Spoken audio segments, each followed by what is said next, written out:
నన్ను అడిగితే ఎవరో తెలుసండి బక్రా? హేరోదు. అక్కడ ఎవరు బక్రా? ఫరో. దట్స్ వై నీ జీవితంలో కఠినలు ఉన్నారా? ఫరోలు ఉన్నారా? హేరోలు ఉన్నారా? నువ్వు వర్షిప్ చేయాలి ఏమని? ప్రభువా, ఈ బక్రాలను నా జీవితంలో నువ్వు వాడుకుంటున్నందుకు వందనాలు. నాకు ధైర్యం ఏంటంటే వీళ్ళని వాడుకొని నువ్వేం చేస్తావు? చెప్తలేదేంటండి? మీరు నువ్వు వీళ్ళని వాడుకొని ప్రభువా నా జీవితంలో నీ సంకల్పాలు నువ్వు ఏం చేస్తావు? నెరవేరుస్తావు. కాబట్టి నేటి నుండి చెప్పదేంటండి?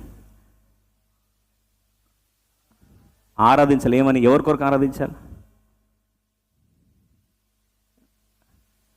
నవ్వుకుంటున్నారు కానీ ఎందుకు చెప్పట్లేదండి బయట? హేరోదు లాంటి వాళ్ళ కొరకు ఏం చేయాలి?